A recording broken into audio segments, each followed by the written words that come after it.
Nerd On the Podcast is proudly partnered with Apogee Electronics and Odyssey Headphones, leaders in the field of audio. When she goes Super Saiyan and sees the... What is going on, everybody? Welcome to Nerd On, the podcast you didn't need but deserve, where all levels of nerd are welcome. And woo! We got an episode today. Do we? Out of the DC Trinity, only one exudes power, grace, wisdom, and wonder. With the power of the lassos of truth that we have whipping around in our Zoom call, we are talking about the big screen debut film of the one, the only DC Amazonian, Wonder Woman. That's what's up. And This is our way of kind of like a call out to when 1984 was supposed to come out. So this is our homage. It's our homage. Yeah. In preparing for that film that will eventually come out. You might get an idea of how we'll feel about the next one. Yeah. You know? So before we get too far into it, let's introduce the host of the episode. My name is Tom. Ollie. Caitlin. I'm Corey. And I am Josh, and this episode is brought to you in part by the members of the Nerd On Nation that is powered by Patreon. Patreon allows us to just keep on growing. The members of the Nerd On Nation, you get all sorts of fun stuff like bonus episodes. You get early access to all of our episodes. You get access to secret channels in our Discord server that is only available to you. That's why they're secret. It's fun stuff, discounts on merch, all sorts of really good stuff. But check that out, nerdon.io/Patreon. And if you wanted to join our Discord, as it is open to all, check out nerdon.io/Discord. And also, as always, our partners, Apogee and Odyssey. Apogee has equipped us with these amazing microphones, the Hype Mic, the ultimate podcasting microphone. It's as we have said many times before, they are a really wonderful company, and we really appreciate working with them. When we are not remote, we do use their Element 88, which is a wonderful machine. And then Odyssey headphones, they are yummy. They sound good. They feel good. It's just an all-around. They taste like butter. And they taste like butter. According to Josh. We do not recommend tasting your headphones. No. But in the You shut your mouth. Julie, if you could put a disclaimer, do not taste Odyssey. They will probably taste like butter. But it is part of your well-balanced breakfast. Yes, exactly. Yes. Headphones tasting like butter. But yeah, that is the housekeeping. That is all the goods. Shall we get on into this wonderful goodness? Wow. I think you have to leave. And I love how before this, I'm going to just say this, before we started recording in our digital green room, Josh specifically said to Ollie, don't hit your microphone. First thing Ollie does is touch the microphone. And I'm like, that's exactly what he said not to do. No, if you don't have it in the frame, then you don't get to use it. You don't get to play with it. We all have it in there. You just, for some reason, don't. So everyone, let's get on with it. We are going to be talking about Wonder Woman, the film, the third installment of the DC extended universe that's no longer a thing. But this is one film, so we are going to discuss it and rate it at the very end, which brings us to our first segment of the show, which is Guess That Grump. Wonder Woman, she can do anything a man can, but also better. She's so cool, she can't be stopped. She's got a lasso, she's not a cop. Look out, here comes a Wonder Woman. Nice. Does whatever a wonder can. Man, the things the Saturday morning competition will make people do. So everyone who is brand spanking new, who's just We're sorry about that. birthed into this world to listen to these episodes, welcome. Thank you for taking the time to listen. This is the segment of the show where we are going to go around the screens if you're not watching on the tubes, and guess who's going to have the lowest number out of the scale of 1 or 0 to 5. And no matter how high the number is, because we typically rate it pretty high, you will be the grump for the week. This is true. And Corey has a message from our Nerd On Nation. If you would like to take part in voting and get a shout out on the show, join the Nerd On Nation, head to nerdon.io/Patreon and take part in the Guess or Grumper, as Tom calls it. Yes. Wow. Guess your Grumper It's a Gator. lot of fun. Get some shout outs, all that kind of stuff. Ollie, can we get some branding for that? The Guess That Grumper Guesser. Guess that Grumper so, yeah. Guesser Grumper Gator. Guesser. It's a pretty large It's a gator. logo, It's but a, it'll it's be a fine. gator. in there? I'll It's a make it gator. specifically have to have a second post for the rest. Yeah, we Yeah. got to shout out to Florida every once in a while for the No, Gators. no. You know what I'm saying? Since I always get it wrong and Corey always does the Nerd On Nation stuff, I'm gonna ask Ollie to go first. Yeah. So we've seen a couple. This is not initial sort of reactions. Snyder- You're guessing who's gonna have the lowest grump. He's I'm giving sorry, an guys. explanation. I'm Tom. okay. I'm gonna be the lowest one. Okay, cool. All right. So I'll popcorn. I think it's going to be The that motorcycle. motorcycle. And so it's definitely Ollie. Okay. Because it's not Marvel and it's not Disney. Fair. Safe assumption. I love your expressions. It's like, Caitlin, Josh, what you guys got? I think it is going to be Corey. The wild card. I Why are you also think always- it's why are you gonna always the be wild card? Corey. Ooh. It's probably a mistake, but It's probably, it's probably gonna be an you, interesting vote. oh, The Caitlin's like, non-telling tell. I hate Well, now women. you've given her a vendetta to make it higher than you no matter what.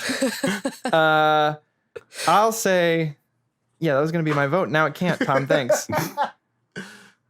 Because now it's not. It can be. I'll stick with it. I'll stick Yeah. with it, Caitlin. Stick to your guns. And the Japan. Nerd On Nation, look, I love y'all. I love you with all my heart. But on a weekly basis, Tom says he's the DC blah, and they have voted for Tom as the Grump of the Week. I've learned that it's not always like as easy This as is it true. seems. This is true. Look, I mean, I'm just saying, Because with he the might be more information we critical. have, I will say because of the Jonathan Frakes episode with Totoro, it did, talk about like how I do scale things of like there's a subjective score and an objective score. that's So, true. Yeah. Subjectively, I don't like it doesn't I mean, matter. I have my score written down, ready to go. Yeah. I'm ready for this. So that's that. The Nerd On Nation believes. So, Josh, you will be giving your rating first, followed by Caitlin and Ali, and then me, and then Tom. Simply because you have the Nerd On Nation. We have the same amount of votes, but yeah, Nerd On Nation takes I feel like the Nerd On precedence. Nation For drama, gets the for drama. Yeah, It's a moment. for the drama. yeah, for the Dramamine. Yeah. How does Tom complete the trilogy? That's What is happening over there? Don't worry about it. We apologize, everyone, for our normal broadcasting has been interrupted by I stupid don't know technical. what that was. Hey, no. Hey now, All right. hey now. Okay, So where were we? cool. So bring it back. Cool. So that brings us to our next segment, which is going to be the complete spoiler of that, which is going to be our initial reactions Yeah. and first impressions. And first First reaction. First reactions. Yeah. There it is. That's the way. That's the bizarro world. So I'll go first this time. And it. immediate thoughts. So with Wonder Woman, the film directed by Patty Jenkins, those are two big things. Like there's Wonder Woman on the DC, blah, and stuff like that. And Patty Jenkins came from an independent filmmaking, world. And so I walked into watching this film for the first time in theaters, a very, very, very, very, very, very, very, very, very skeptical and hesitant. Because So, like, I was just very- worried. Okay. I was so scared that I'm like, this is the first like major and probably the most popular woman superhero of all time, and I'm like, in some sense, to me, it's like after seeing Return of the King, it's like The Hobbit could only fail. It's like this could only fail, like in my mind, right? And knowing how Zack Snyder casted Gal Gadot for Wonder Woman, I had seen her in Fast and Furious films, and I was like, I don't know. I mean, I was like highly like, you know what? She looks great on screen. She could play with the A-listers and stuff like that. And I was like, but can she do her own movie, right? That's an interesting thing from like how TV actors and supporting actors typically go into like lead roles. It's a very different trajectory. So going to this film, actually, this is going to be a sad reality check for everyone. The first time I watched it was not what the first time a lot of people thought it was. I ended up watching it like as a midnight screening with a friend that I used to work with, and her name is Karine.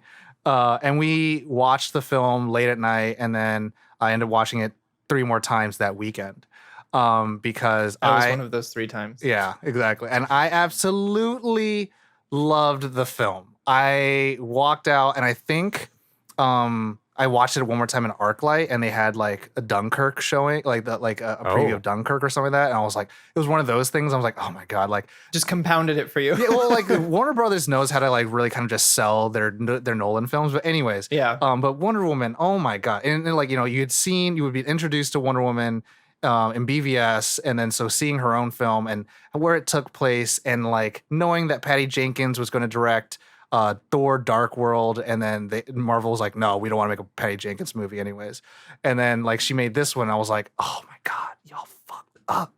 And I love this. I loved this film. I was so surprised with how sincere and it was trying to mean something, and how like I don't know. There's just something about it where like there's so many places it could have went wrong, but in so many places it went right. Yeah, and I was just like, I agree. I can't believe it. And I'll say it's not. I'll save it for the end. But there's definitely a defining factor in the film that like really threw it over the top. That made it from one score to another score for me. So Got it. I hate this movie. That's it. You know? Yeah. I'm gonna be the grump. Obviously, everyone That was was a right. really long-winded way of saying I hate this. I will go next.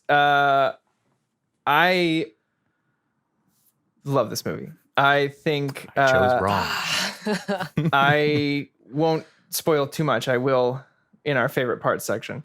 But I think a lot of credit goes to Patty Jenkins for this and who she hired to create this film as a team effort. And it really shines through kind of every aspect of this movie. And I think the cast was just right. I think this is one of those kind of lightning in a bottle things where even the supporting cast is on par with the leading cast, which is hard to do sometimes. You know, there's the reason that a lot of supporting actors are that. They make careers in that because they are able to elevate the movie in a way. So down to like from the opening scene to the credits, I'm hooked. And this last viewing around, I've probably seen it like 4 or 5 times total before this. And this last screen, I even found more things that to fall in love with. 100%. Yeah, it's one of those movies that no matter where you're at as a comic book fan, you can jump into and enjoy. Yeah. Next. I'll go next. This is one of those movies that when I first saw it, I loved every minute of it. It was a lot of fun. I was really excited about it because it was Batman versus Superman. When she was like announced that she was going to be in it, and I've always wanted to see like Wonder Woman on screen in this fantastical way, not just like the old school TV shows and that kind of stuff, but I really wanted to see something like this modern female superhero. And it was so cool to just see this movie. And yeah, it's hard to put into words because I was like, watching it again a couple of times for this episode, I was like, wow, this is an adventure from start to finish. Mm-hmm. This is such a good time. But we'll get into it further later. But I really, really, really dug it. It is one of those movies that I go back to. Sometimes Bonnie and I will do a kind of DC movie marathon, and sometimes we'll just watch Wonder Woman. Watch all 3 of the films. Shout out to WB because they upgraded my version to 4K on the Apple TV. Oh, dope. And for free. Like I just put it on Let's last get time it. and I was like, oh, look at that. Nice. Warner Brothers coming out the woodworks with everything coming out like digitally now. Ollie, Caitlin? I actually relatively do enjoy the Zack Snyder like DCU movies. I'm Especially really that huge. ultimate cut, baby. Yeah, the Ultimate Cut is like a completely different movie, and I'm a huge fan of the style, and I had a very immediately positive first impression to Wonder Woman when it was when she was revealed for BVS in such a grand fashion. So how can you not? Though she was with you. It's great. It's a great moment still. Spoilers. It's a different movie. I'm kidding. Sure. Also, this movie is 3 years old at this point. That's you. But I was watching. Thank you for Tom. He shared a very informative video about Wonder Woman. In the context of Batman vs Superman, but I kind of went over the whole history of it all. And it brought up like how she was always about love and caring and all that stuff. And you really feel that throughout this entire movie. And I think it's what kind of keeps it kind of, without being too on the nose, pure of heart in a sense, where Sincere, it's just like, like she's like her character. I always believed Gal Gadot's performance of like her, removed from society, like 2 steps from where we are, right? It's like the period piece and that she's from Themyscira. Like all of that was just really fun to play with. And the thing that really set it apart for me, I think, was Chris Pine. Like, I'm a huge fan of Chris Pine, as many of you know, Star Trek 2009 shout out. He brings it for this, So yeah, he does. He's fun, and his performance in this is fantastic. Yeah, we won't mention things about speculating on the next film, but I'm excited for the next film as well. Caitlin? So, a little bit of background. I loved the Linda Carter Wonder Woman. Oh, nice. There you go. Like, I grew up watching that show. Hell yeah. Remember some kid on the like grade school playground was being a jerk, and I like did a Wonder Woman spin and kicked him in the shin. It was like the best. That really hurt, by the way. No, I'm just kidding. Oh no, it did. I'm sorry. But so when this movie came out, there was like such a rush of like, finally we're getting a superheroine movie. Like finally it's happening, and like shout out to Catwoman, Halle Berry. Shout out to Catwoman. I know, but good is the key word. I was very excited for this movie, but I didn't see it until to prepare for this episode. Wow. Whoa. Yeah, I had never seen this before. Doesn't surprise But me. I'm not really surprised, actually, at the same time. Yeah, it shouldn't Nothing surprise surprises anybody. me. Like some things just fall through the cracks. And I'm like, No, it oh, I'll watch it surprised me. eventually. But seeing this was like a lot of fun nostalgia. And I had a lot of questions. Like a lot of questions about like, there's just so much information coming in on this, but everything felt very real. Was it like kind of like you were a kid that went to Neverland and then all of a sudden you grew up and then you went back to Neverland and things kind of changed? Yes, precisely that, actually. That's what I'm excited. I'm actually extrapolated from that. legitimately looking forward to the questions. Yeah. Me too.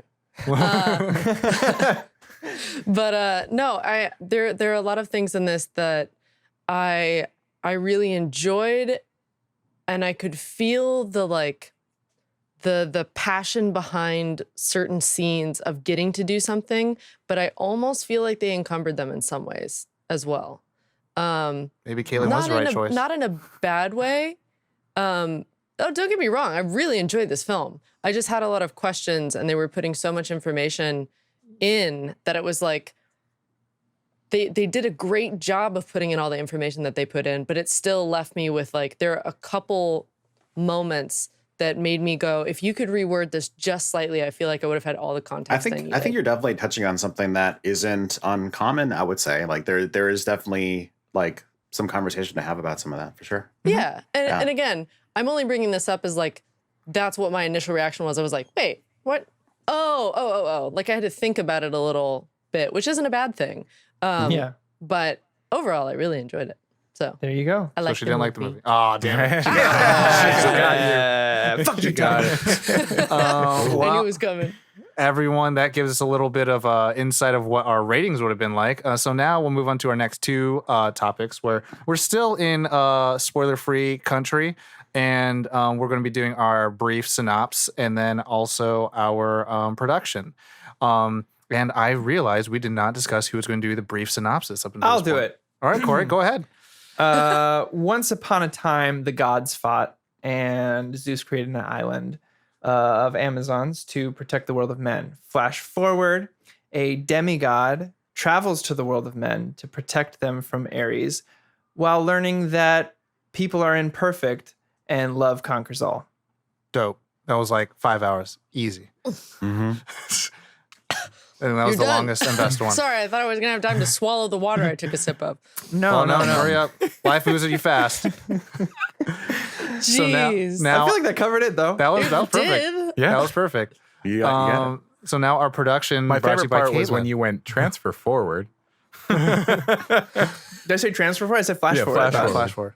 Flash forward. A demigod. Wow. It was very quick. Anyway, production. So Yeah. this was distributed by Warner Brothers Pictures, who's done the Harry Potter series, Casablanca, Mad Max Fury Road. The director is Patty Jenkins, who did Monster, episodes of Arrested Development, Entourage, and The Killing. The producers are Charles Roven, who did The Dark Knight, The Great Wall, Scooby-Doo 2, Monsters Unleashed, Zack and Deborah Snyder from Watchmen, Man of Steel, 300, Rise of an Empire, Richard Suckle, who did Extreme Movie, American Hustle, and Suicide Squad. And then for writers, screenplay was by Alan Heinberg, who did Sex and the City, Gilmore Girls, Grey's Anatomy. A lot of things are making sense right now. Story by Zack Snyder, who did 300, Sucker Punch, Tales of the Black Freighter. Jason Fuchs, this guy Fuchs, who did Ice Age, Continental Drift, Pan, and Big Thunder. And the cast is Gal Gadot, Fast Five, Batman vs. Superman, Keeping Up with the Joneses, Chris Pine from Smokin' Aces, This Means War, and Star Trek, Robin Wright, Unbreakable, The Princess Bride, Forrest Gump, Danny why can't I? Wow. Houston. Huston? Or Houston. Huston. Houston. It might be Danny both. Hust, one of those things. 30 Days of Night. Oh, that was scary. Game Night, X-Men Origins Wolverine. David Thewlis from Dragonheart, Black Beauty, Harry Potter, Prisoner of Azkaban. Connie Nielsen from Basic, Gladiator, 1 Hour Photo. Elena Anaya from Sex and Lucia, The Skin I Live In, The Memory of Water. And Wonder Woman was created by William Moulton Marston and Harry G. Peter. Now, this released on June 2nd in 2017. Runtime is 141 minutes. Budget is 150 million. Gross is 821.8 million. Rotten Tomatoes score is 93% for the critics, 80%, 87% for the audience. Criminally shy of the $1 billion club. Tom, Smoking Aces. Okay, look, Deep cut. I try. That's a great movie. I try to put in the notes of like things that make sense for the film. That's why like Sex in the City's in there, or like why. No, specifically, I've never heard anyone talk about Smoking Aces before. Chris Pine, baby. Dude, it's a fun movie. It's a good movie. That's what Kevin Smith literally says when he saw Chris Pine in Smoking Aces. He's like, he's going to become a star. Mhm. That's where Wow. he saw from. Cool. So Is that Ryan Reynolds too? Yeah. it's a lot of people. That gets us through all of the production stuff. Now we're in that spoiler full territory, that world, that universe where we could talk about all the things. But also, like, we could have spoiled this in the beginning. Yeah. It's 2017, y'all. Get on board. So that going to bring us to our meat and potatoes of the show, which is going to be our favorite parts, favorite characters, our qualms, and then finally we're going to rate it. So let us begin. Favorite frickin' parts, baby. Favorite frickin' parts. I'm going to throw it out there. Before we do favorite parts, or before I do favorite parts, I want to say one of my favorite things about this movie is I think Wonder Woman has the best cinematic superhero theme ever. Oh, so good. The electric cello. It's so recognizable.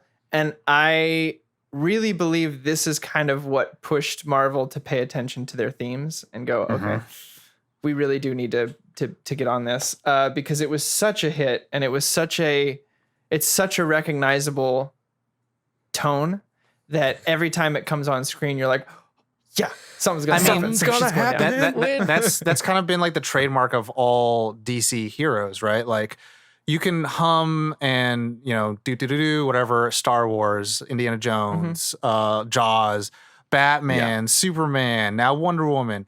What's Iron Man's? What's None. You got the Avengers and that's it. You have But Avengers and that's it. So that's like why it's like there's with iconography. Batman and with them. Superman in there, I still think this is the best one. Oh yeah. Well, I mean, like for sure. Superman sadly is, or Batman sadly is always going to be da na na na na na. Yeah, Oh, yeah. that's true.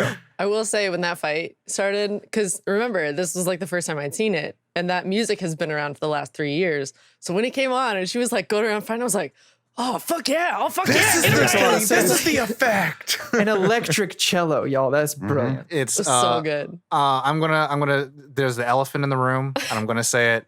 No Man's Land. Yeah. No Man's Land. Man's I Land. think Yeah, is yeah, yeah, yeah, the yeah, No yeah. man can cross it. It's the ultimate. I'm no man. Sorry, She what? didn't say that. I think that's almost like Wrong the movie. the Spoiler. greatest like superhero moment in like film in like superhero history in like the last Yeah. decade. Like there's nothing that almost like as symbolic as like what it is trying to be. Like there is this grayed out battlefield, and the only Bleak. person who can cross Desolate. it is in color and is trying to Shining. fight for the right thing while everyone else has lost hope and are willing to turn their backs on children and women. And it's like, like we're gonna, fight, we're gonna stay here. We can't turn our backs on them. And when all the chips seem down in the war, like she's the one that inspires like courage and happiness. It's like it does so much in that one sequence, and that leads into the electric cello sequences and stuff like that. But it also like, establishes her like badassdom. Like She it's just- doesn't she use takes her a stand and like and like the way like she frames up into it and like climbs the ladder, seeping out of the depths Well, of men's prison, and like uses a shield to get through it, not a weapon. And Getting so all Yeah. there's so much going on that's like, oh, The thing that's great. brilliant about that entire sequence into the town is this is kind of where you find out her powers, and it's not spoon fed to you, which I love. It's just through showing you that she can lift a tank. Like she can throw a truck, she can bust through buildings, and it's really cool because you get this chance in the first half of this movie to just know that without all of that showing, she's still strong. She still gets the job done. She's still, she uses her brain and her wit and all that kind of stuff. And then you're like, oh, but she's also like a demigod as well. Yeah, Holy well, I shit. mean, she's like- tossing cars and like Her busting through Throwing buildings in this people. is like when done sparingly, busting through buildings can be very effective. I mean, Yeah. yeah, she Like, just tears it's- down the church. I love that That's there was one of my no favorite scene. moments. There was no like scene of just showing you how strong she was. There was a training scene to show you she could fight, but it wasn't There's her other throwing Amazonians who boulders didn't or necessarily like lifting boulders above her head or Mhm. whatever. It's just kind of shown to you through the story, and I loved that. I thought that was so cool. There's no skateboarding, Tom. I know, right? wow. Also, there's no need for excessive violence up at the beginning yeah. of the movie, right? So that's But- sort of like Yeah. it's also part of it. I mean, I think I love the fact that like, she starts out as this like plucky, girl who like wants to fight, and all she wants to do is fight and fight for what's right. And then you see her To like party. learn how to use her powers, and like she's not proficient at them. And then when she goes into man's world, it's like, I just want to fight. I want to, end the war and do these things. And when she's given the opportunity to shine, she shines so brilliantly. And it's kind of like that, almost in a sense of like vindication of like she had the ability all this time. Yeah. Yeah. So yeah, it's The scene where she yells at that general and she's like, "How dare you say that your life isn't as valuable? Like where I come from, my generals fight side by side with their soldiers. You're not sit behind a desk like a coward." I was like, this scene's fucking boss as shit. Yeah. First of all, she reads the language that no one else can. Sumerian Ottoman. Yeah. Baby. Yeah. She's a good she's a really good secretary.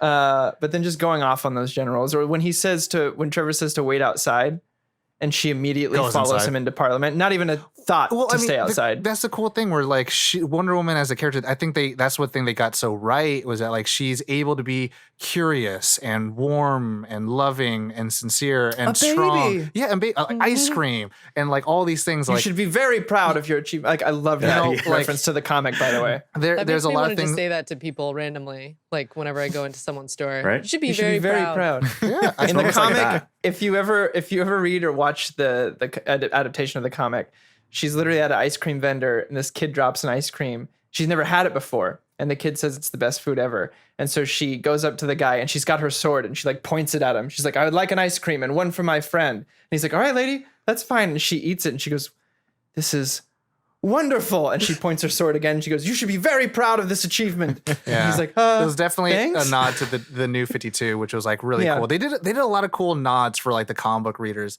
But then those nods ended up just playing out if you're like a casual audience who hasn't read the comic books, like as like this is how cool and well-rounded the character is. But Josh, Ollie, Kaylin, what do you got favorite parts? I mean, busting through the church is definitely one of my favorite moments. Like her being lifted up by the was it the tank door or whatever it is? Yeah. It's I like- love that callback to like the Amazon battle scene. And he kind of, Oh, yeah. he, Shield. yeah. Yeah. It's He cues her. That's the word I was looking for. He's like, Yeah. it just freaking Because he saw that explodes. on the beach. yeah. I couldn't help So, but laugh. yeah. Because I was watching that part with Julie, who had never seen the movie either.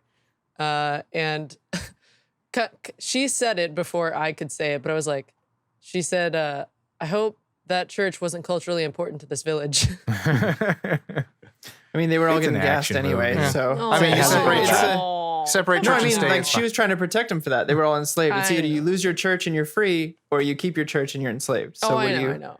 do you get? What maybe it's trying to Is that say this, something. Civil War are you sitting on? Establishment. Da da da. Yeah. I also, I mean, to go back to Chris Pine for a second here. I think his delivery of any of the times he's trying to reason with her is really wonderful because he's The also nuance standing of his his, own like- ground in those moments where he's like he really believes in her, like especially the times where he's trying to calm her down and he like puts the lasso on. He's like, we're probably gonna die. It's a bad idea. Or the moment before the big finale where he's like, maybe people are just bad. You know, like his delivery of those monologues are really fantastic because you can tell he's really at war with his own ideals because no one wants to be in this war. And he's trying to explain this to someone, but at the same time, his disappointment in the truth shines through, which is Yeah. really wonderful. And to me, that all leads up to his final moment and how it's played out. And here's the thing. Flashbacks are either really terrible or really well done. And I think this is one of those moments where it's really well done. Yeah. With his leaving and getting to finally hear what he said to her. Yeah. And I think it's It's well really well handled. Just the Yeah, I think it's messaging. really I could well done. save today. You could save the you can world. save yeah. And I just think that I remember sitting in the theaters and thinking, I was like, I wonder what he said, and then it comes in and I'm like, I don't know if I wanted to know. Yeah. I don't know if I can emotionally handle this. That I'm out of time. And that moment where, he's about to pull the trigger and you can tell he's just thinking of her in that moment. And it's a credit to Patty Jenkins, first of all, directing, but also Chris in his delivery of those emotional moments. So that moment there was really impactful for me and how they, as a storyteller, did that. But also, like, on a side note with that, of handling a love story in a movie like this in that way, like it transfers it's still there, over. but it takes a back seat. I'm sorry, what? I said it's still there, but it takes a back Yeah, seat. exactly. It's not like there are many movies where they make that such the main focus, and it kind of takes away from even the story sometimes. And so it was nice to see that, and then to see it in other DC movies of that love that she has, and just the way that they've established this relationship is just something that's like, oh my god. So I You mean, don't- and you I'll- never get a sense of like a social agenda or anything like that. Like everything is just like it feels real. It feels like accurate. And it's within the believable. character. Yeah. And, Yeah. and I mean, I will say this. There is a moment where, Wonder Woman and Steve Trevor will, have the pleasures of the flesh, as they say in context. What? But to me, that's my favorite type of, I guess, intimate / love sequences, because I've watched a lot of like Japanese dramas and stuff like that. And I've watched a lot of like fucking CW shit, right? So like sex yeah. is so prevalent in American media, and like making out is just nothing. Who gives a shit? But like the way that this is handled and framed makes it actually mean something. And I think that's so absent in so much media nowadays, where it's like, yeah, I will everyone's say, I think part of that is the difference between a male director and a Exactly, female director, exactly. and a I male gaze think- and a yeah. female gaze. And exactly. And that's why I'm like, there's something that, women have to be so cognizant of, because regardless, and this is a sad fact, is that like in the film, women are in kind of this man's world, this patriarchal like society where a lot of the things that are framed by the vision of men. And so when you have a woman like Patty Jenkins who has to be very knowing and understanding of what that's like, and it's like we can reframe this in a way where it's good for everybody. So It was well handled. It was very classy and so good. the whole dancing scene was really well done. Like that, there's sincerity to it, and like that's the thing I love about. She's fighting for mankind, like as an entirety, and she doesn't see like the differences between like sex or anything. Yeah, like it's just humans. It's just humans. She's read all 12 volumes. Right, all 12 of them. But she gets it. She gets back the sort of sexist sort of angle back, and that's I think an interesting struggle for her. Well, the cool thing about Wonder Woman that's always been relevant, and my wife and I were talking about this, is that she's not like, and this isn't a dig towards these type of characters, but she brought up a really good point. Characters like Ripley from Alien who are powerful and strong, but in a emulating a masculine type of way. Like they're the tough guys, like almost a Michelle Rodriguez type. Yeah, right. Wonder Woman is the type of character who is strong and powerful, but doesn't have a problem with her femininity coming Embraces through, it. or being a feminine character. Being excited about babies and stuff like that, but also being able to kick some ass and throw tanks. Like they're not mutually exclusive. So they can coexist. This is going to bring up a little side tangent for me. So in preparation for this episode, I ended up watching the biopic, whatever you want to call it, Professor Marston and the Wonder Woman, which is an Annapurna film, and it talks about really good. William Moulton Which I have now Marston. added to my queue. It's so good. Because you'll see a Wonder Woman film, a Wonder Woman books right. that are, it says like created by Charles Moulton, and that was like the pseudonym that William Marston did, and he was a doctor, he was a PhD dude, and he studied psychology, and he helped develop the first lie detector. And the actual guy who has who developed the polygraph test, like, will say that most of his understanding came from what Marston and his wife did about trying to figure out like how people respond to lying and deception and stuff like that. But he really kind of, at least what the film tries to say, is that he developed what Wonder Woman was out of the two loves of his life, because he was in a polyamorous relationship.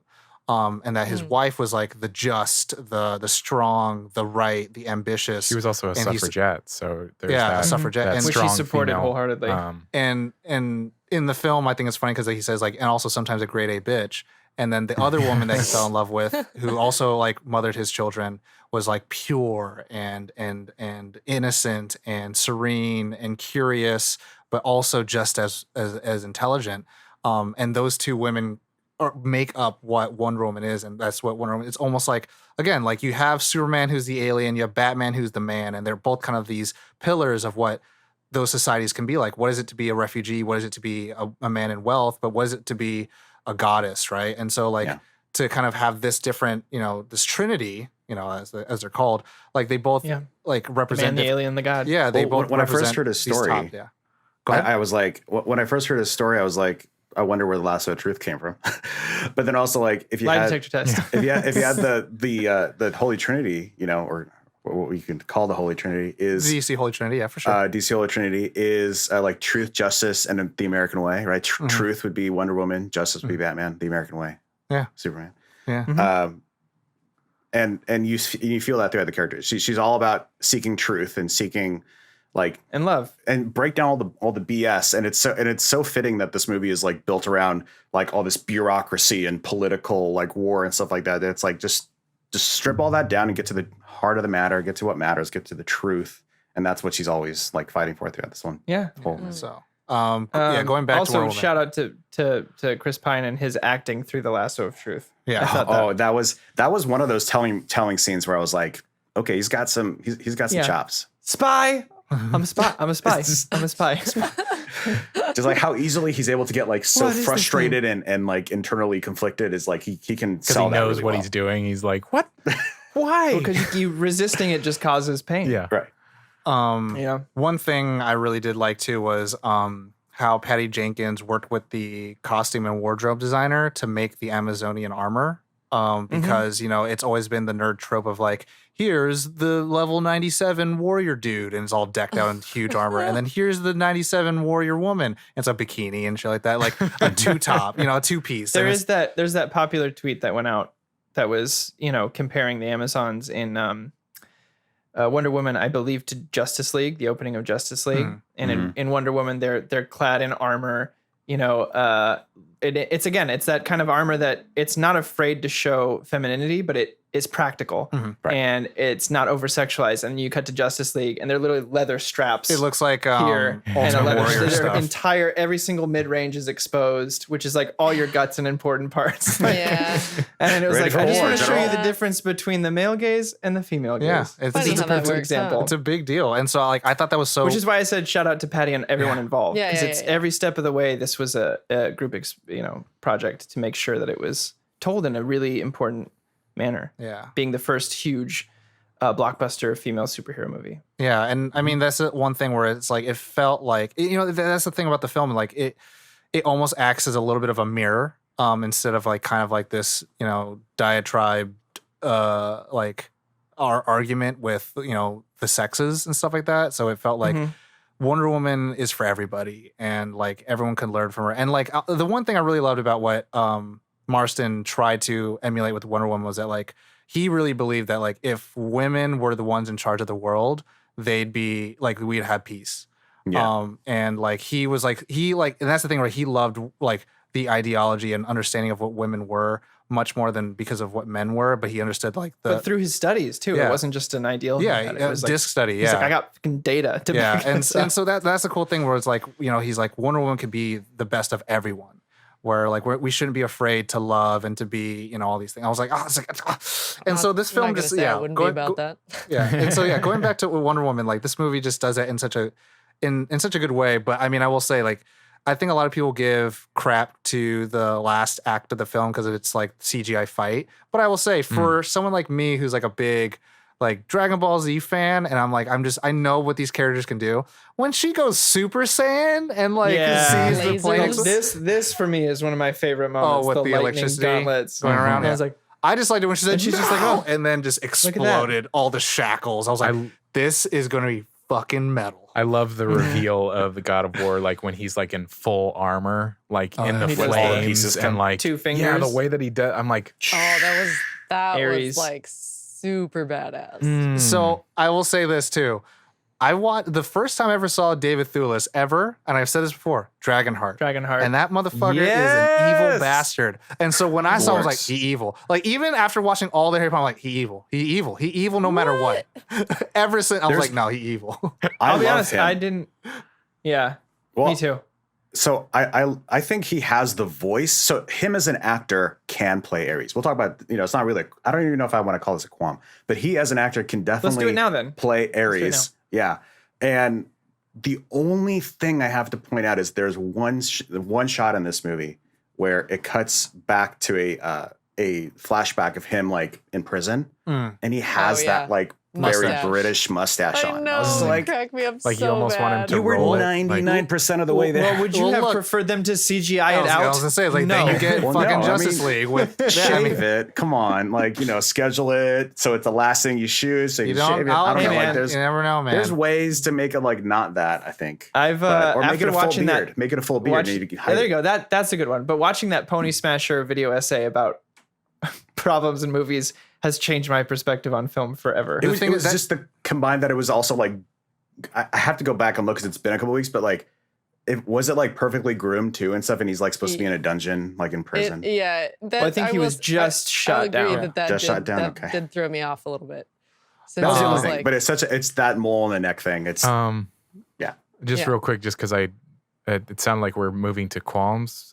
I haven't done a favorite part yet. Yeah, I was gonna say, can we get? No, that it doesn't no, count no, I as just it doesn't wanted- count I as a said qualm. it's Ollie's not a just qualm. jumping I said, in. no, Like, let's he do always it It was now. just a weird thing that was funny Cool. when I was Yeah. watching it. He specifically said it wasn't, so I was like, then let's do it Yeah. here. That's fair. Hell yeah. Speaking of Ares, though, one of my favorite parts was him like poofing through the glass, like when he finally reveals himself to Diana, and she like comes around the corner all skeptical, and he's like gone, and then he's outside of the glass. He's Felt always like- through a window. Yeah, I felt like that was the moment where you're like, oh no, he's way stronger than her right now. Like Oh, yeah. she's in some trouble.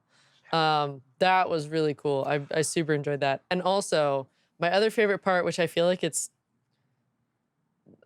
not like a happy part. It's just I really enjoyed this progression of when she's going over the bridge.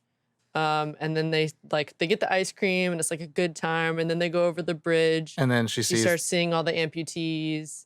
And then the further they get, she's like, oh, I can help with the horses. And then she sees the guy who's like bleeding out with no leg. She's like, I can help him. And they're like, no, we got to keep going. Like, seeing there's her nothing kind you of can do. realize that like she came here being like, I can help, I can solve everything. It's all going to be a-okay when I get there. And then seeing her realize like, no, this is like a lot more.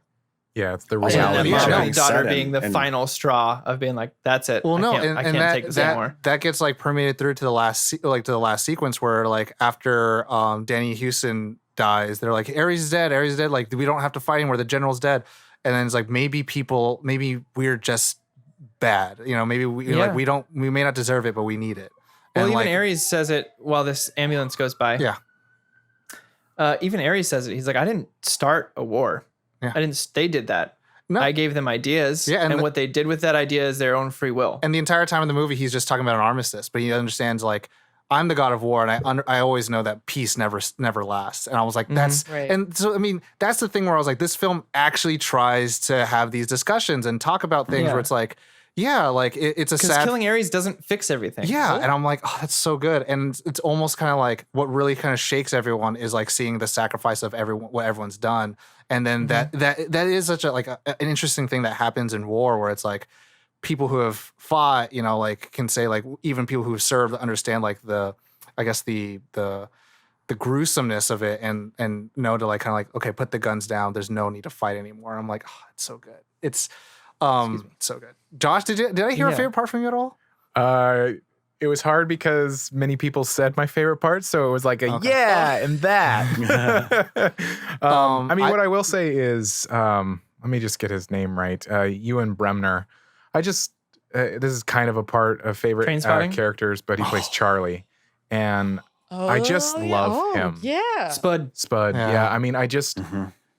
ever since Train Spotting and just anytime I see him in something, I'm just like because he is a supporting actor, but Death he's at a funeral? Huh? Death at a funeral when he's Mark?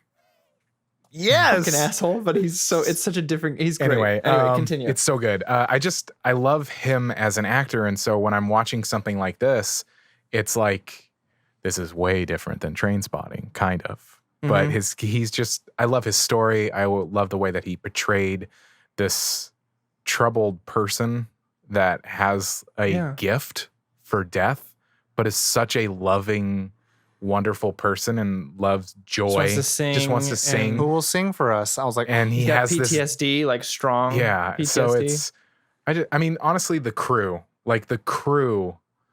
that is with them, I loved all of them. They were When, so fleshed out. when they're talking about, he's like, I can't pay you. And Sammy says, all I need is a photograph of you, please. also when they went to go sneak in and Trevor is one of the German like commanders and his pipe is all corked in the wrong way. Turned, But then he's the like- way like he immediately just turns like, what do you mean? I was like, whoa. Like he Yeah. was acting and acting. I was like, Or oh how my God. excited Sammy was to be the driver. He's like, I'll be the He's like, driver, "Let me I'll be the driver." Please, I'll be your Please let me chauffeur. be the chauffeur. And like that, like I love. He's like, I was like, I'm an actor, but I'm the wrong skin color. I'm like, oh my God, talking about things, baby, making the movie mean something. the other thing about like we're talking about how good of a movie it is, but this is one of those movies that watching behind the scenes is actually like it's quite a joy to watch because Oh, yeah. you see how much passion and how much fun and hard work went into it. But just my main thing is I love seeing that the fun that they're having on Yeah. stage. Oh, like, man. they're- The bromance between Gal and Patty Jenkins is yeah. admirable. I- I am jealous of their There's something really friendship. funny It is- seeing also Patty Jenkins have to look up to Gal Gadot and to give her direction. I'm like, I know that feel. I know that feel a lot. Yeah, Tom. But Well. no, Well, yeah, they're like one part of like the behind the scenes stuff that I really liked was when people were like, we all knew that this was going to be very special when Deborah Snyder like really got emotional about it. And then I was like, you know, that's the funny thing with like Zack Snyder and Deborah Snyder. Like she's the producing partner of Zack Snyder. And a lot of people will just be like, oh, well, it's just the wife and all stuff. But like, regardless if they're married or not, like Emma Thompson, who is the producer for Christopher Nolan films, like they pull so much more weight than I think a lot of people give credit for. You know, Charles Roven helped create the Dark Knight trilogy and other DC films before it. But like when you have in, you know, again, when you have in different levels of producer, it's kind of like, oh, they're just kind of the money. It's like, they can definitely bring a lot of parts of it. They're the ones that are in charge of bringing all like the cast and crew, the crew together. So making sure that the director's vision comes to life. 100%. And seeing that, like, again, just to drive home the point that this is a movie for all, like in that behind the scenes thing that you sent us, Tom, they were talking about a lot of the crew getting emotional too. And I forget what his name was, but the guy with like the white hair, when he's retelling the story, he's getting teary eyed, just how excited he was to know that this character, when they all saw Gal there for the first time in the full outfit and everything, it was just this moment of awe where they're like, this is real. This is really happening. Like that's Wonder Woman right there. And we're creating this experience that some of us have been waiting for since we were kids. Yeah. And I mean, to me, it's so cool to kind of think back a little bit of like, I don't know, how loving she's been handled. And I think also to Caitlin's point, like even with Linda Carter, like a lot of people talked about like why, you know, like she's in a bathing suit. Why, you know, like why would we want to do that? It's like, but she's confident and she acts as if it's not there. And like Exactly. it's like you can be proud of who you are and whatever you're wearing and whatever you're doing. And that's the message of positivity you need to have with it. But then after the film came out, like Linda Carter and Gal Gadot have become like fast friends. And like they were even like nominated as like the woman like empowerment like leaders and for a short amount of time. So I was like, that's cool. I mean, like how many people have played Wonder Woman live action versus how many people played Spider-Man or Batman? But it's like, you know, these iconic characters. So yeah, I think we can go on and on and on and on and on. So let's try. No favorite characters? Sorry. No qualms immediately. Let's go to favorite characters. Who wants to start off? We'll do three characters. I will. In this order: Wonder Woman, Sammy, Steve. That's my order. I thought Sammy was such a wonderful character. Everything he said made me laugh. I think that guy acted the shit out of that character. And then, I mean, obviously Wonder Woman first, and then Steve. I think Chris Pine just shined in this movie, and it's not like it's a big gap between those three, except for Wonder Woman. Yeah. And then it's like Sammy, Steve. Yeah. But yeah, that's my three. Copy paste. Really? Yeah. I mean, to me, I was like, when he said, "But I'm not the right color," like there's a lot of this movie where like I didn't full on cry, but there was like, oh, I feel it. I feel a tear started to build in the duct. I feel the tinglies like, no. and the nosies, and I'm like, oh my god, I hate this. I don't do that. Yeah. Throughout the entire movie, there's a bunch of those moments. I'm like, oh my god. Yeah. Oh man, yeah. For me, that scene with Chief about, you know, his people getting their land and stolen he's like, by who? By his people. I was like, oh shit, son. Yeah, I was like, this is talking to us on a different level than most. He was almost one of my favorite characters. Chief, yeah. And how excited everyone in the trenches was when he came there. Yeah. Chief's back. Yeah. And then everyone's trying to give him money. He's like, no, it's okay, blah, blah. Again, I'm like, right, exactly. Again, this movie is in 2040. We up in here in 2020. You know what I'm saying? I would say mine's slightly different. I would say I would put Steve first, and then with Gal being a very close second. Wonder Woman, I should say. I'm surprised by that. Strong female character. The strongest female character. I'm just a huge fan of Chris Pine. His fanboy showing. Yeah, that's all that's from. But Gal Gadot, I mean, same as Tom. Like, I love her in Fast and Furious or Fast 5, and then this. So yeah, she's a very close second, and she's very strong and graceful in this movie, and don't want to downplay that at all. And then the second or the third would be Sammy, just because of the same reasons. It's hilarious. I mean, honorable mention to Danny Huston. Like he also is just like a bad looking, like it's just a bad guy, you know. I mean, like in if you X-Men look at his headshot on IMDb, like he just looks like a bad guy. Like he could play a villain for days. But I guarantee you, he's like one of the sweetest, warmest people. Sure. Probably. Yeah. But like seeing some bloopers between them, they're like dancing and stuff like that, all those mess ups and stuff like that. She's like, you're the devil. He's like, yes, I am. And like, I know. like, and he has a je ne sais quoi, like about like, oh, he's so deliciously evil, you know? Yeah, 100%. Oh man, when that whole dance scene is just terrifying. But I also like when he throws the smoke bomb into the thing, and then it's like, and then she's like, the gas mask one more is like, but they don't know that. I'm like, oh, okay, And I Hamburglar, we love got that- it. Yeah, I right. wish that they both had like villain mustaches Yeah. to twirl when they were like, whoa. And they at the end needed of to do that. the whoa. It gave me back to like the little bit like the 1930s, 40s pulpiness. I'm like, okay, I love it. Like, there's Speaking of qualms, no. No, What? we're not No, there it's yet. there. Oh my Said that. god. Okay, Ollie, if you keep Just doing that, so we're gonna do cool. spoilers in the beginning of all of our shows now. That rule just goes. Kaylin, what are your favorite characters? For me, Chief was my favorite. Chief was my favorite just because like he was so on top of it. He's like, how are they gonna find you? He's like, I know. Like, why you guys even worry about anything? And then he's like, he disappears immediately, Finds a comes car. back with a car. People There's are a trying to whole give lot him of 'em. money. Like he's just so on top of everything. And it's like he's just like very quietly this like baller. And then second is Wonder Woman, because Wonder Woman. And then third, Dr. Poison, actually. I really like Dr. Poison. Mainly, she was a little like too true evil, but I really like when they were at the gala and she's in front of the fire and he's like Chris Pine's trying to Charming flirt her. with her real hard, and she's like really considering it of like, like to see that she's like so for her own means of like I want to make my creation real like no matter what. But then, like, seeing his distraction being like, nah, you a bitch. Is And then, that Not the is one. that Pieces drive? You ain't the one. Yeah, yeah. I don't want it. So I liked her. I liked despite her being a little, like, almost cartoony villainy, she was very authentic with her drive to make these With her terrible ideals things. yeah. Yeah. Yeah. Josh? So that's it for me.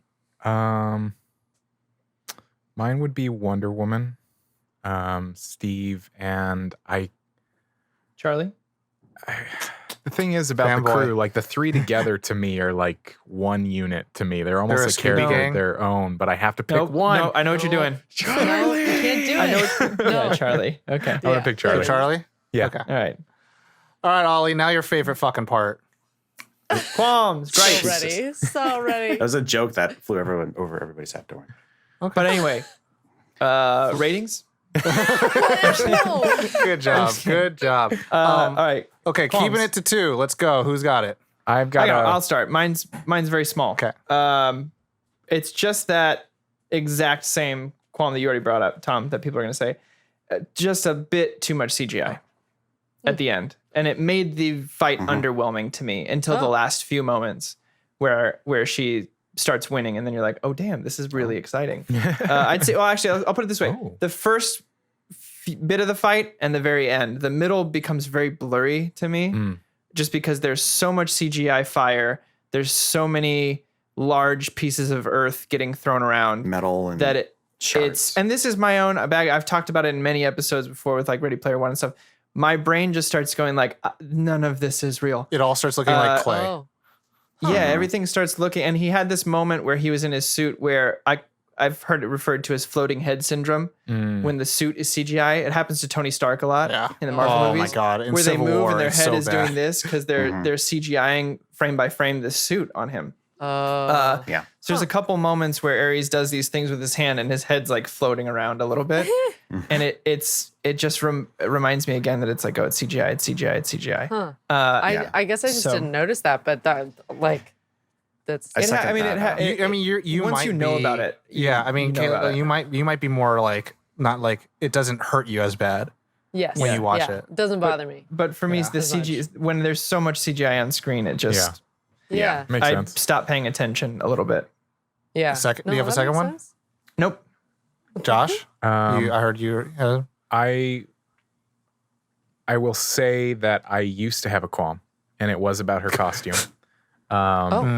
Until I did more research and finding out like the process that really actually went into designing it, and the forethought History of and it. the history, and but also there's a fucking line in the movie where she Yeah. says, "How can anybody fight in this?" when she's referring to these dresses that they're putting her in, and it's covering like, all up. well, of course her costume is like that because she can fight in it. When Like she actually says have it's choking full her, range of she motion. says, and it's choking me, and she goes, I don't blame it. Yeah. I mean, that's also. Oh yeah. Second. I mean, also honorable mention to that character. Fantastic She was character great. actor from Shaun of the Dead. Yes. And also, Oh, I like her. shout out to that sequence too. The shopping. Oh, that's Yeah. such a good sequence. Dress number 237. Yeah. But that's it. Oh, I- so specs. I don't Suddenly have- she's not the most beautiful woman you've ever seen. She just takes the sword and shield for her. And she's like, okay. Okay. Caitlin, Ali. Kaylin? For me, it was the kind of what I was talking about earlier, just like a changing of a couple things. Like Oh yeah. Bring it up. what bothered me was tiny things that you don't have to explain because they did kind of explain themselves. Where she was like, they were on a boat, they landed, and then Candy came up was like, oh yeah, you phoned me, and I was like, wait, when did that happen? Did I miss him phoning her? Like that, and that's like a me not catching that thing. And then the other one was like when she goes, goodbye, brother, and I was like, wait, that's her brother, because like they kind of mentioned brother in it the sense that they're both passing. gods. Well, yeah, Zeus they're- is the daddy. Yeah. Canonically, in this movie, Ares is Zeus's son. When it's actually he's his brother, I think. In No. like, I don't Greek. think so. No? In the Lord Ares is always Zeus is always daddy. Zeus Of doesn't course like he is. Kronos. Zeus The is only daddy of the only everybody. brother Zeus has is Hades. Poseidon. Huh? And Hades. Poseidon. Hades. You're right, two. Hades and Poseidon are the only Hades and two Poseidon. brothers. Because I'm just saying like this. This is what I know from the Hercules TV show. Hercules and Ares always got beef. And then Wonder Woman, not Wonder Woman, Xena and Ares always like, is there something going on between us? There's something going on between us.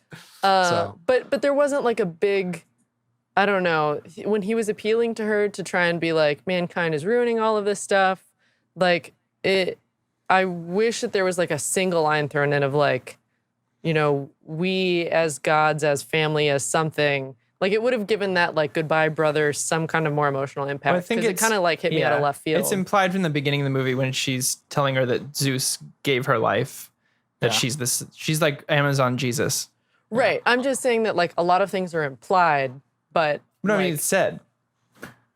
No, the funny thing is what you're saying, Caitlin, is Kevin Smith actually said the same thing. He's like, oh shit, I guess they are brother and Well, sister. the story doesn't Yeah, play with it a ton. So No, there's it's, not that's a what I'm lot saying. of, It's only like- mentioned in the beginning. Yeah, it's not like, but I think what you're saying is like also it's not played in a familial sense. It's kind of like, Right. It's more of like, as a matter of fact, like, oh, I am killing my brother. Peace.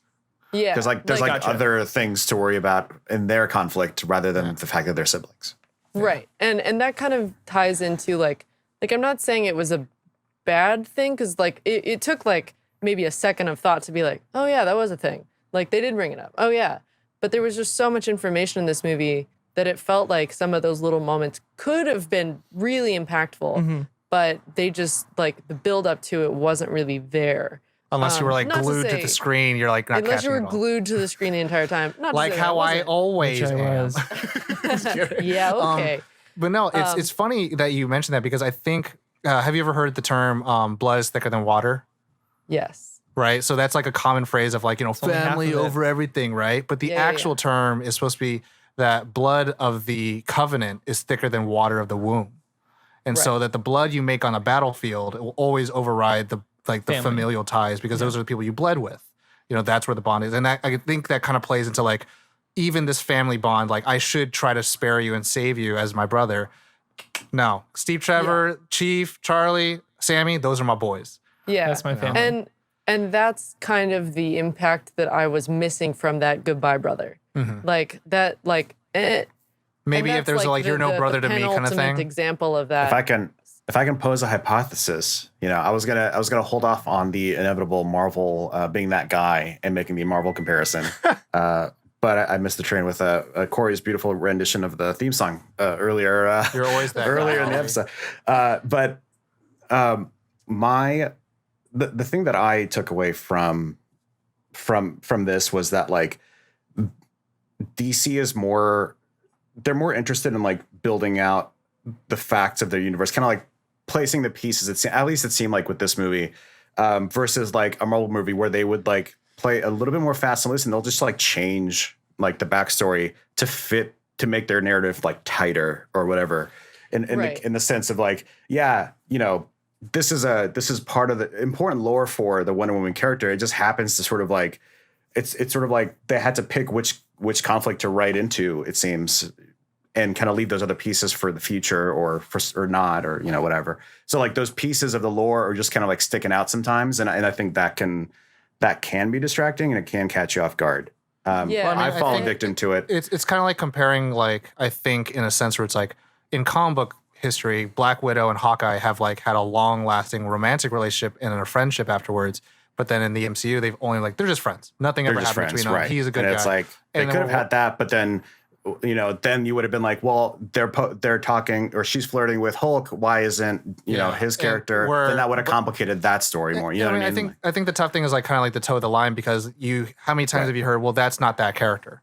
Exactly. And then you hear like the canonically like, oh, well, in the comic books, and like, I've actually literally, I can name the specific person, but I'm not gonna, you got me fucked up if you're gonna do that, because I'm not that person. But I've literally gotten into an argument with someone who's like, oh, she's never been able to do that. And I was like, okay, you've probably never actually read it, and you just watched one thing, and you're like, that's my judgment. You're like, issue 138, page 6, and I'm like, panel no, 4. like you can fucking find all the pieces to it. And I hated being like, oh, well, I think you mean this. And I'm like, I never be like, actually. I hate being that guy, but it's like, stop putting your own don't placeholder of what the character should be. Yeah. Like meet the character where it is. Well, and so like, I think it's just like to flesh out those little moments more, because again, the Ares brother moment is just an example. Like, there's just little moments that I would have wanted, but also at the same time, if we did add those extra little moments, we'd have a really bloated movie. Or a really just long movie with a lot of cool shit in it. Potentially. I mean, I wouldn't be upset about it. Actually, okay. So I would have actually preferred this as a TV series. I don't disagree. really would have preferred this as a TV series to get all that, because it felt like they had so much information, and it both shocked me and then didn't surprise me at the same time that there were no deleted scenes for this movie. I think that's kind of been that's an interesting thing what I find with certain directors, where they're like, I'm not going to include deleted scenes because there's nothing quote unquote that adds to what I'm doing. Like everything is there, like where it is. Like Aquaman, where it's like it's fucking like 3 movies in one movie. But like there's, and to me, I say this: there's always hope in the future. And to your point, Caitlin, like, something that I've been really excited about is Dune. By the time we're recording this, like the movie hasn't come out yet, but I don't know if a lot of you know, they're doing a companion series with it on HBO Max because the stories are so long and big. So like they'll have the movie and the series will play beside it, and then the next movie will show.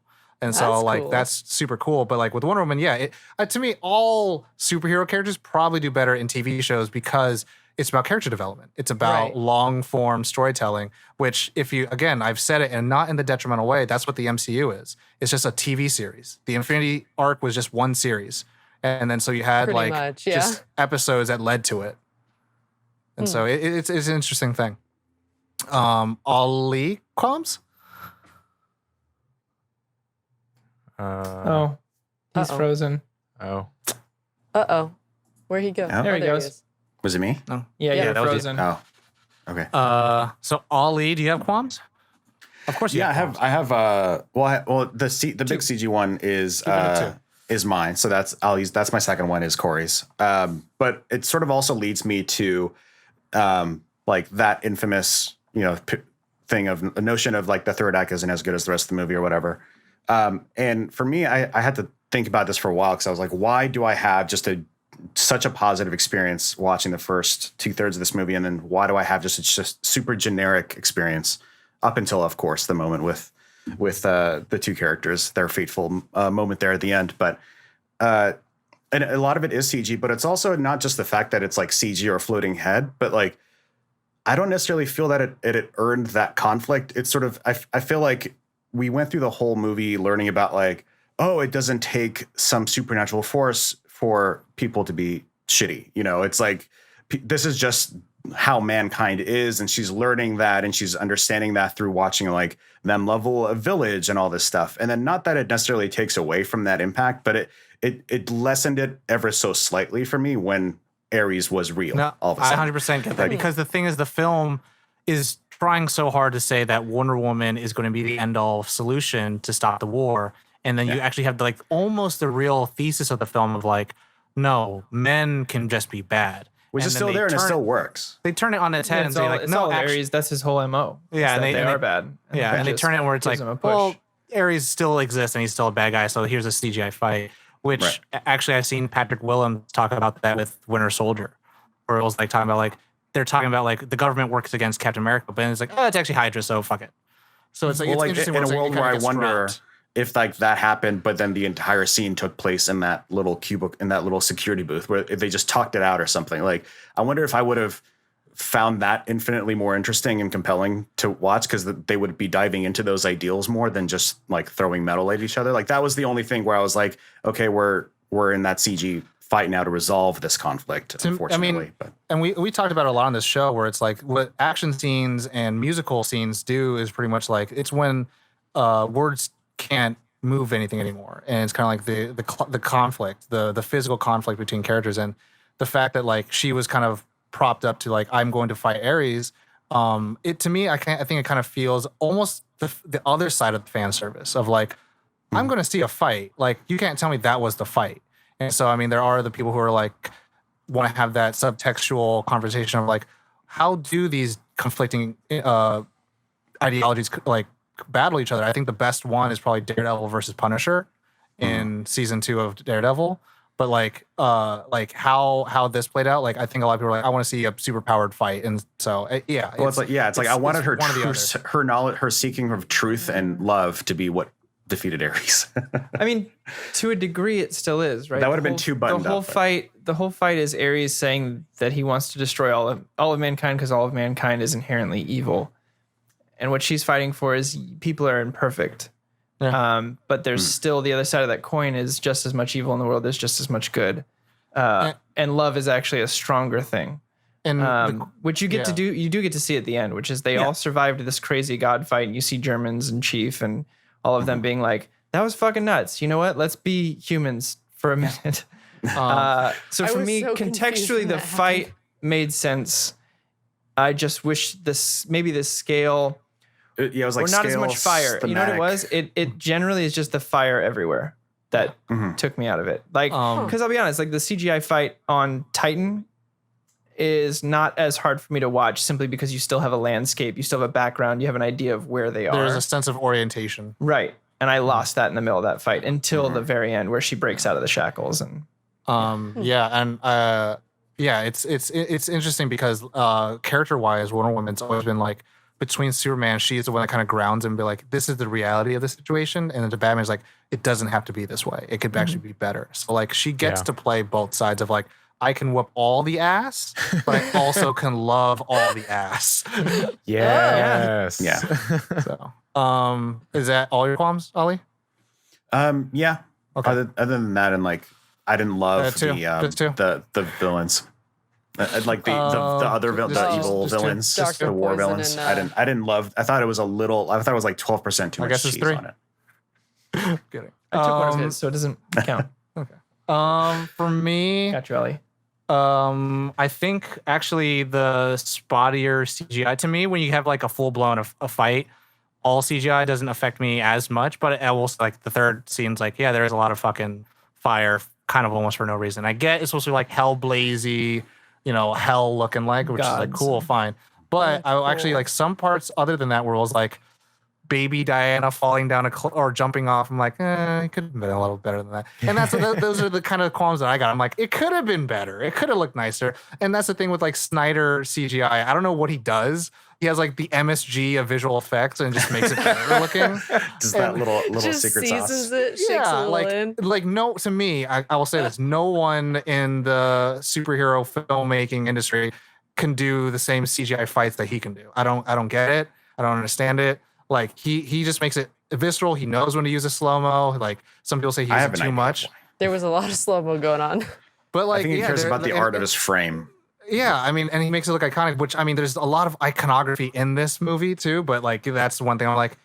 It's almost like the stupid argument I had. It's like, well, it's But not it drawn comes by back- Jim Lee. If you look at the, on paper, you have Zack Snyder who's been doing blockbusters for like hot minute. 15 years. And then Yeah, Patty long Jenkins, time. like you said, came from an indie background to this. I mean, So you're not going to get the same quality CGI as a guy who's been revolutionizing CGI for 15 years. So like she's been I'm not surprised, composite work and and I stuff. can give it the leeway for that. And I mean, if anything, that I will say this is like where Zack Snyder shines in the CGI fights, Patty Jenkins shines in like having the ensemble feel very like well-rounded, which that's what you get from Grounded TV characters. directing. Like she got that from Entourage, she got that from Arrested Development and Killing Eve. But yeah, so I guess, and then the other qualm I'm trying to think of, probably I don't have any other qualms. I mean, mine. No. You can see how big I wrote slightly. It's slightly underwhelming. yeah. I don't know. I think that's That it. fight. It's just CGI every once in a while. I'm like, it could be better. Yeah. It's just overall like, CGI could always be better. But that's how it's going to be. I think It's going to be for a while. until we get the new Unreal Engine on movies or some shit. So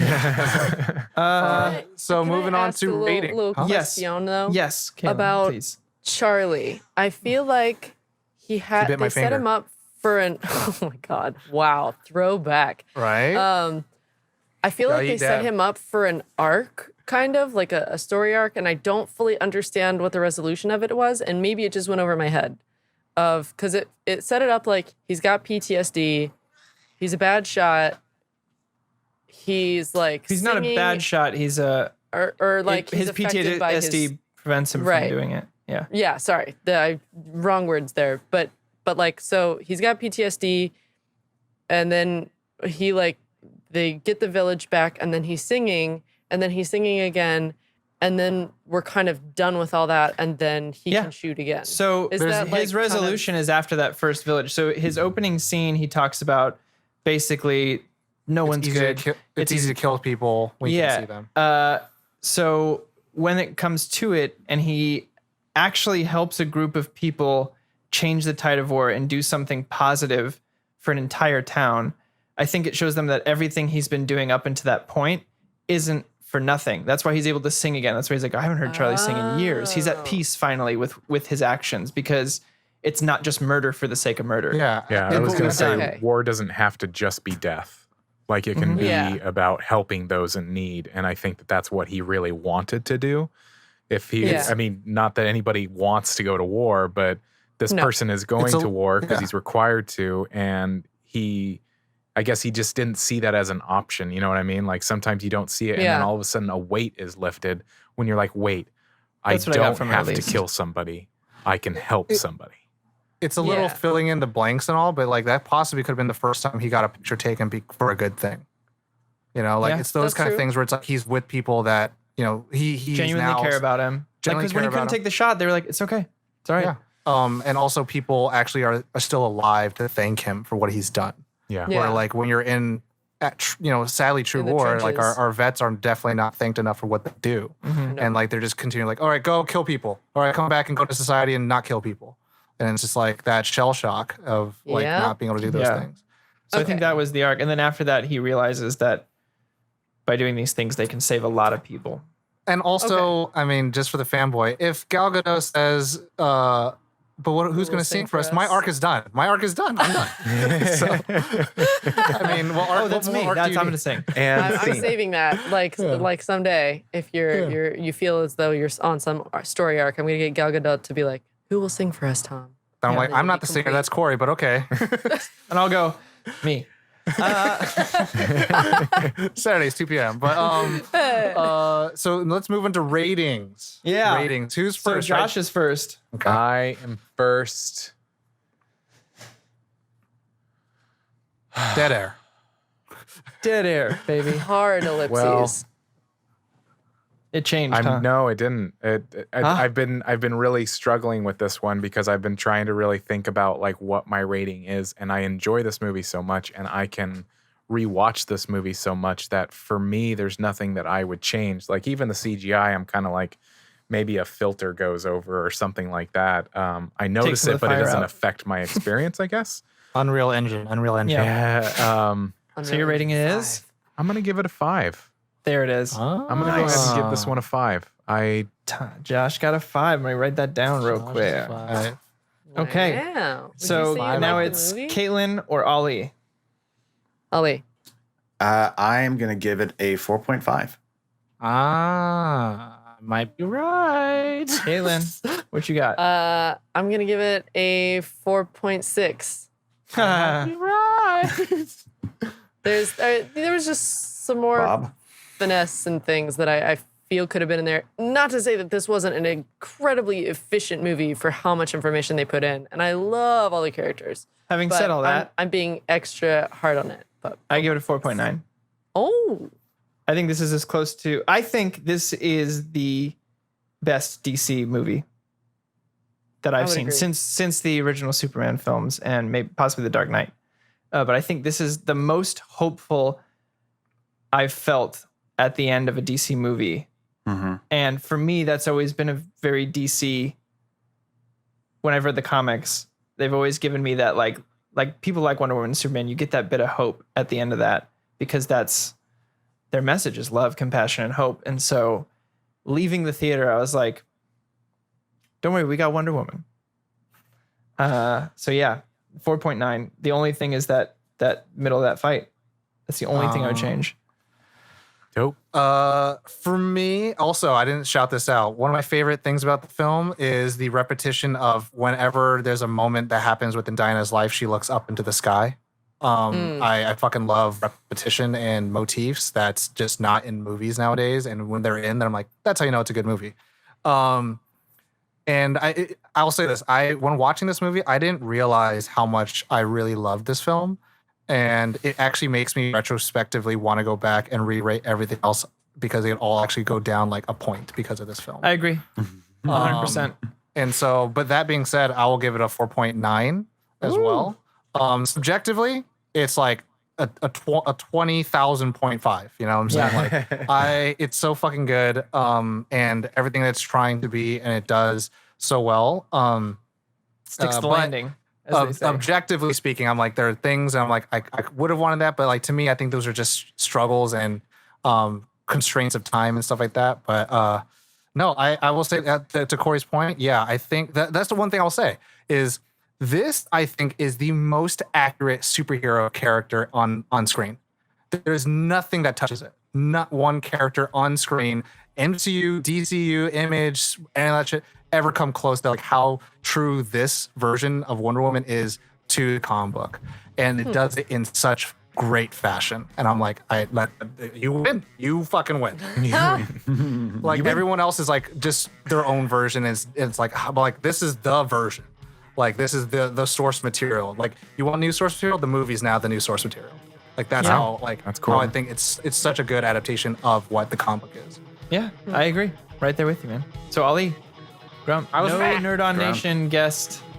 Ali, I don't know why it wasn't an MCU film, Go, go, go, it go, wasn't go, go. Batman. and there's no Hugh Jackman in it. So yeah, that about wraps it up, y'all. Nice. Wonder Woman. Awesome. Everybody at Everyone home, go watch thank you so Professor much. Marston. Well, everybody at home, thank you so much for tuning in, listening to us on the audio version, or if you are watching us on the video version, we appreciate that as well. Let us know what you thought of Wonder Woman 2017. Let us know who you thought the Grump was. As we have stated before, do check out the Discord. It's a really great time over there. A lot of people are joining it all the time. Every week it grows, which is really wonderful. Do consider joining the Nerd On Nation, nerdon.io/Patreon. It does allow us to be the best that we can be and to continue upping our quality at these very strange times. But yeah, stop by, rate and review us wherever you listen. That kind of stuff really does help us. But yeah, that's it. You know the drill. As always, Nerd On. Nerd on.